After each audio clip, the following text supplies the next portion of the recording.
बिस्मिल्लाहिर्रहमानिर्रहीम। Unit 10 congruent triangles, इसमें आज हम थ्योरम 4 कर रहे हैं। इसकी स्टेटमेंट मैंने आपके लिए पहले ही लिख दी है। इस स्टेटमेंट को पहले समझ लें, उसके बाद फिर हम इसके प्रूफ की तरफ आते हैं कि ये कैसे प्रूफ किया जाएगा। तो इसकी स्टेटमेंट देखें। इसमें आपको क्या कहा गया कि in a correspondence of two right triangles, right triangle तो आपको पता है ना, ऐसी ट्रायंगल जिसमें एक एंगल 90 डिग्री का होता है, ऐसी ट्रायंगल को हम राइट ट्रायंगल कहते हैं। तो दो राइट ट्रायंगल्स हैं, उनकी क्रॉसपोंडेंस में क्या बताया गया, if hypotenuse and one side of one triangle, कि अगर एक ट्रायंगल के हाइपोटेन्यूस और कोई सी एक side are congruent to the corresponding hypotenuse and one side of the other triangle, दूसरी ट्रायंगल जो है उसके हाइपोटेन्यूस और वन साइड के अगर कॉन्ग्रुएंट हो गई तो क्या होगा, then the triangles are congruent, और इसका एब्रिविएशन होगा HS is congruent to HS, hypotenuse and one side. इसके हम प्रूफ की तरफ आते हैं। देखें, मैं आपको यहाँ पे पहले आपको ये फिगर हम बना लेते हैं। फिगर के थ्रू ज़रा आपके लिए ज़रा समझना आसान हो जाएगा, फिर हम आगे आएंगे। देखें, अगर हम ये एक ट्रायंगल ले रहे हैं, हम कहते हैं कि ये ABC, ये राइट ट्रायंगल है, और इसी तरह से यहाँ पे हमने एक ट्रायंगल ली,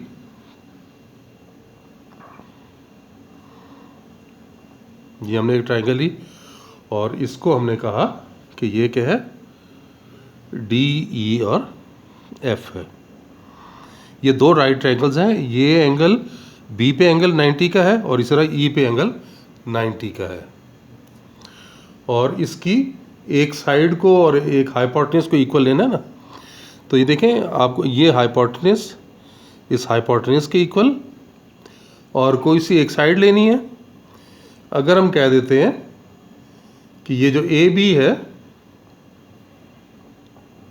ये साइड AB जो है वो DE के इक्वल है, तो आपने प्रूव करना होगा कि फिर क्या होगा कि ये ट्रायंगल्स जो हैं वो कॉन्ग्रुएंट हो जाएंगी।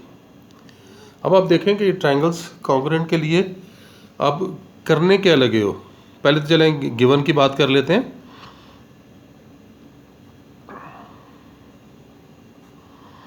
गिवन में देखें, इन दो की ट्रायंगल की कॉरस्पॉन्डेंस में आपको क्या पता है, in correspondence with triangle ABC and triangle DEF, इसमें देखें क्या क्या बात पता है, 90 डिग्री का एंगल, इसके अलावा ये इसके इक्वल और ये इसके इक्वल। तो ये बात यहाँ लिख लें, measure angle B is congruent to measure angle E, ये देख लें ये 90 का,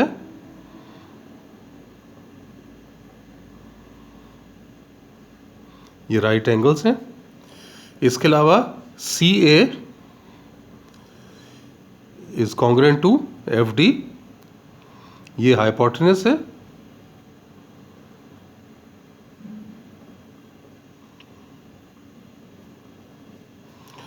और ये जो साइड AB और ये DE,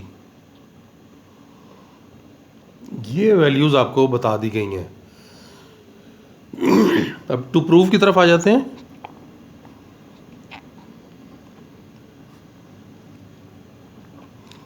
triangle ABC is congruent to triangle DEF, ये आपको प्रूव करना है। देखें, कंस्ट्रक्शन हम कुछ कर रहे हैं।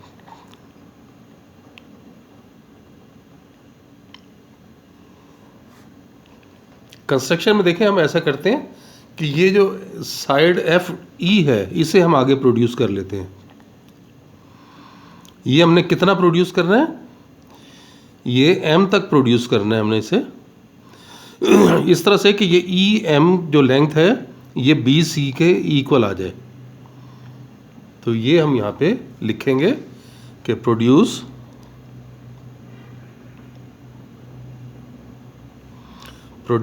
FE to M such that E M is equal to, किसके इक्वल ले रहे हैं, ये बी सी के इक्वल ले रहे हैं, ये हमने किया। और फिर हम क्या करते हैं कि डी को एम से आप ज्वाइन कर लें, ज्वाइन एम टू डी। तो ये हमने यहाँ पर कंस्ट्रक्शन में किया। अब आप देखें, पहले तो हम ये बता देंगे कि ये एंगल भी 90 का होगा। कौन सा angle, D E M, D E M angle को बताएंगे कि ये 90 का है। और कैसे होगा, ये प्रूफ की तरफ आ जाते हैं।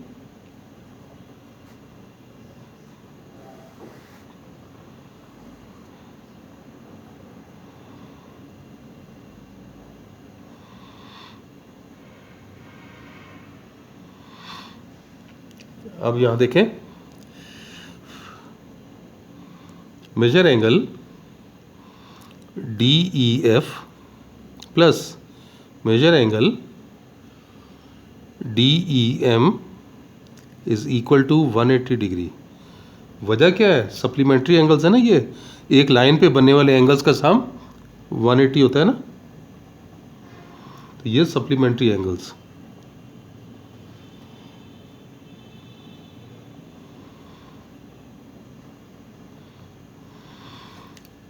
और इसमें आपको डी ई एफ तो पता है,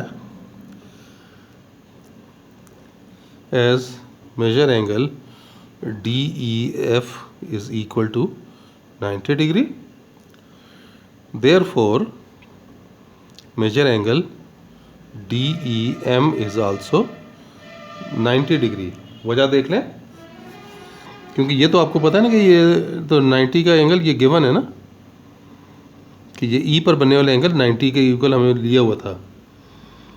तो ये जब ये 90 यहाँ पुट करेंगे तो आपको पता है कि इन दो का सम 180 आ रहा है, तो जब ये 90 है तो ज़ाहिर है ये भी 90 के ही इक्वल होगा, इसलिए ये हमें पता चल गया कि ये 90 का एंगल है। अब हम इन दो ट्रायंगल की क्रॉसपोंडेंस लेते हैं कि in the correspondence of triangle A B C with triangle, ये जो अभी बनाई है हमने ट्रायंगल डी ई एम, ये देख लें, ये जो ट्रायंगल है डी ई एम, इन दो ट्रायंगल की क्रॉसपोंडेंस हम ले रहे हैं। इन दो ट्रायंगल की क्रॉसपोंडेंस में क्या क्या बात आपको पता है, ये देख लें। आपको ये पता है कि बी सी ई एम के इक्वल है, ये अभी हमने कंस्ट्रक्शन की है। इसके अलावा बी पे जो एंगल है 90 का है। इसके अलावा यहाँ पर डी ई एम ये भी 90 का है, तो ये एंगल भी इक्वल हो गया। इसके अलावा ए बी जो है वो डी ई के इक्वल है, ये गिवन है।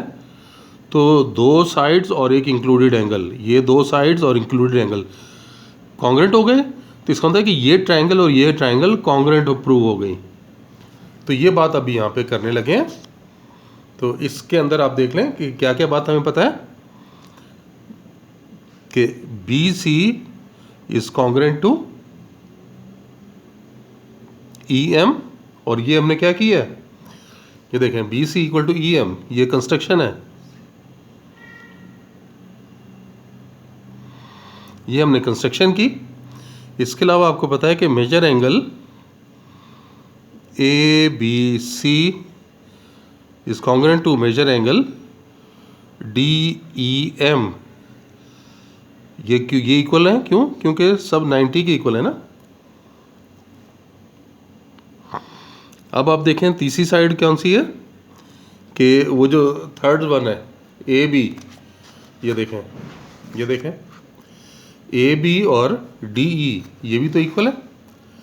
ये यहाँ लिखेंगे कि A B is congruent to D E, ये गिवन है।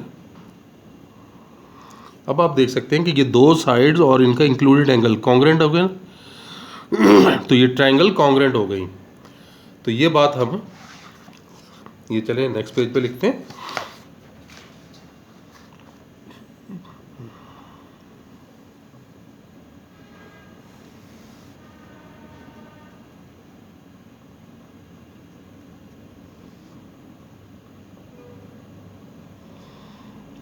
Therefore triangle A B C is congruent to triangle D E M. और क्या है ये? SAS postulate.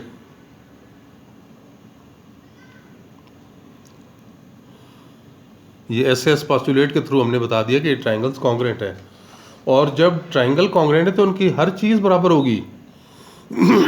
इसका क्या मतलब हुआ? So measure angle C is congruent to measure angle M। वजह क्या है?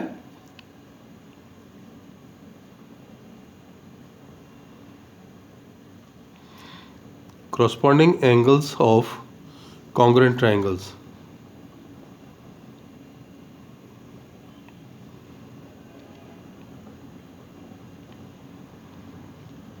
एक तो ये पता चला, इसके अलावा also CA equals to MD। ये क्या है?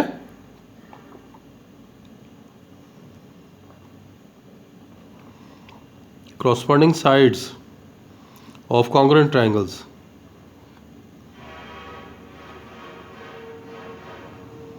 ये congruent triangles की sides हैं इसलिए। लेकिन आप ये देखें, हमें CA तो पता है किसके इक्वल था, हाइपोटेन्यूज था ना ये।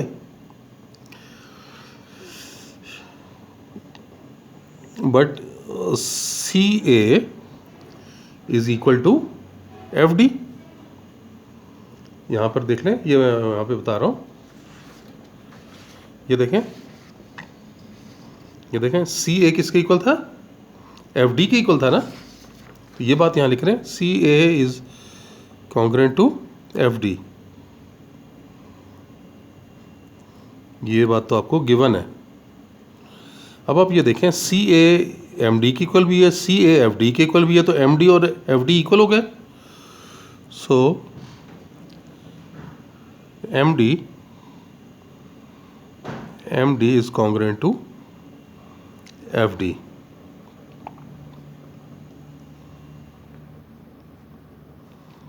Each is equal to CA। अब हम बात करते हैं यहाँ पर, ये देखें ज़रा, हमने क्या बताया, ये देखें, इस ट्रायंगल में FD और MD इक्वल हैं।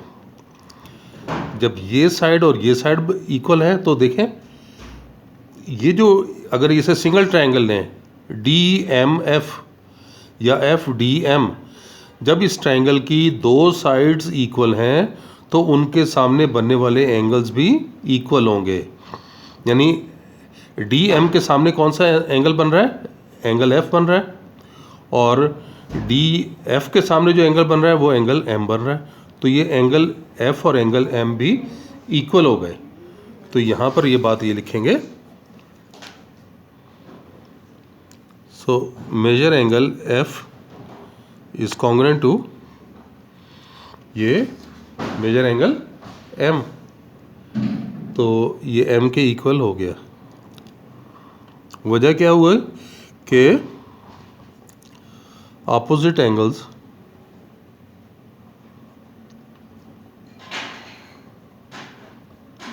of equal sides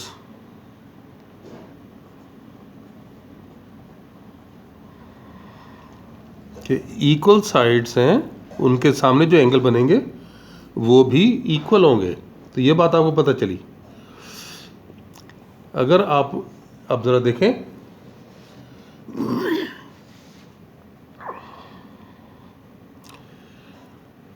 लेकिन F जो था वो तो हमें मालूम है ना कि ये एंगल C जो था वो तो एंगल M के इक्वल है। ये तो हमने अभी प्रूव किया था ना। एंगल C और एंगल, ये देख सकते हो अब यहाँ पे, मैं ये देखें, ये लिखा हुआ है, ये देखें, एंगल C एंगल M के इक्वल है। अब आप ये देख लें कि एंगल M F के इक्वल भी आ रहा है, एंगल M C के इक्वल भी आ रहा है, तो फिर F और C बराबर हो गए। Therefore angle C is congruent to angle F। Each is equal to measure angle M. तो सी और एफ आपने इक्वल बता दिए। अब हम फाइनल आ जाते हैं। Now in the correspondence of triangle A B C with triangle D E F, इनकी क्रॉसपॉन्डेंस में देखें क्या क्या बात हमें पता चल गई है। A B is congruent to D E, ये क्वेश्चन में पहले से बताया हुआ था। फिर measure angle A B C is congruent to measure angle D E F, ये बात भी गिवन है कि 90 का ये एंगल 90 के इक्वल थे। और इसके अलावा measure angle C is congruent to measure angle F, ये अभी प्रूव किया आपने। अब आप देख सकते हैं कि ट्रायंगल की एक साइड और दो एंगल्स जो हैं वो इक्वल आ गए हैं, तो ट्रायंगल कॉन्ग्रुएंट हो गई SAS के तहत। Therefore triangle ABC is congruent to triangle DEF। और क्या reason, SAA is congruent to SAA। ये हमें पता है कि अगर ट्रायंगल की दो एंगल्स और एक साइड कॉन्ग्रुएंट हो तो ट्रायंगल कॉन्ग्रुएंट हो जाती हैं। तो इस तरह से ही हमने प्रूव कर दिया। चलें, बस आज के लिए इतना ही। इंशाल्लाह नेक्स्ट लेक्चर में दोबारा मिलते हैं। अल्लाह हाफिज़।